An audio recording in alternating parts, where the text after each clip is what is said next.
Welcome to FX Options University, recorded live at the International Securities Exchange, the world's largest equity options exchange. Join the industry's top trading professionals as they provide insight and strategies for trading in the currency markets using FX options.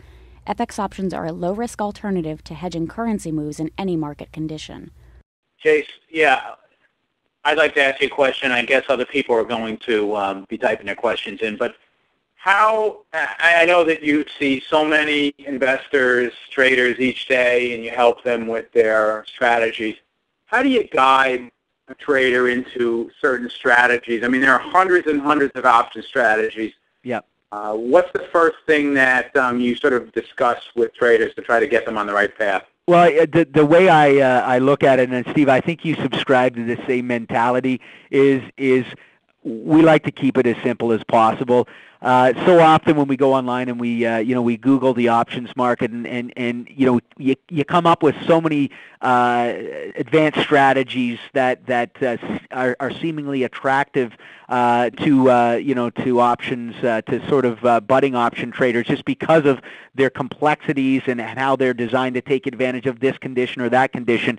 But what we try to do is we really try to start with the basics, and we really try to get our students to focus more so on keeping it simple, but putting more time and effort into understanding the importance of risk management, capital allocation, trading psychology. So in other words, you can implement any strategy you want. You can do a butterfly, a condor, an iron condor. You can be an option seller. That's all well and good, but what is your risk, and how are you going to manage that risk? And we kind of look at it too, like as at least amongst the partners here in the office, is we have our bread and butter strategies, and we have our caviar strategies. And our bread and butter strategies would be our buying a call, buying a put based on a particular directional bias, looking, of course, at whether or not the option contracts are expensive or not, maybe adjusting and creating a debit spread accordingly. But those would be our bread and butter strategies. And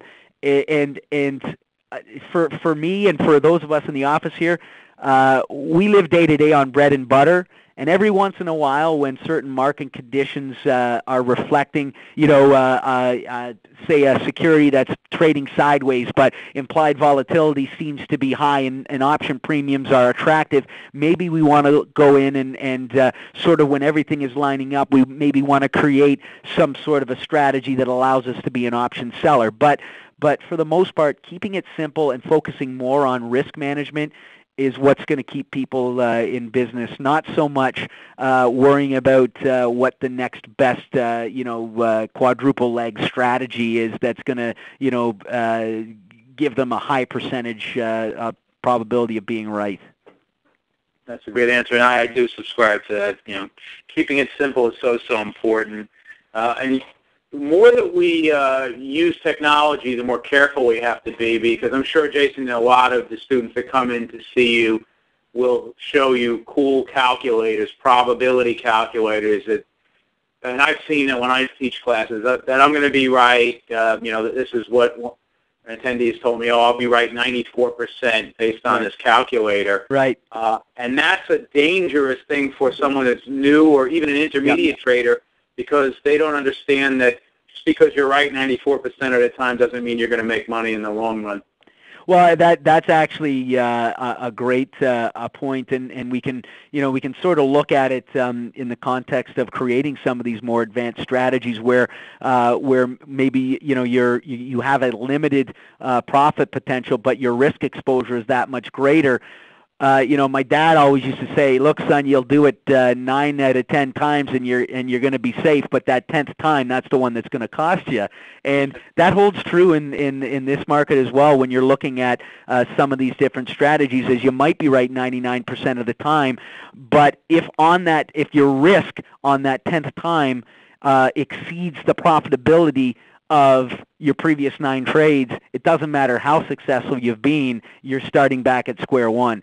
And that's why, again, we bring it back to just focusing on that risk versus reward idea and recognizing that that is really where how you stay in business is by managing the risk and capitalizing on the reward, and make sure when you do create your strategies or when you do create any approach to the market that you're weighing out that balance. There are some spread strategies, even under conditions of high market volatility, that just aren't worth putting on, simply because the spread is costing you more than what the ultimate profitability between the strikes is offering. And so those are the situations where you want to stand aside. So although we can look at implied volatility, implied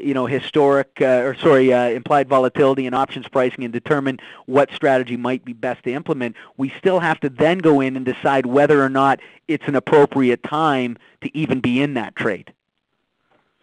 That's a great point, Jason. That's a really great point. Thank you for participating in this week's session. Please join us again next week. Get trading ideas, exchange rates, webinars, news, and commentary. Visit www.fxoptions.com.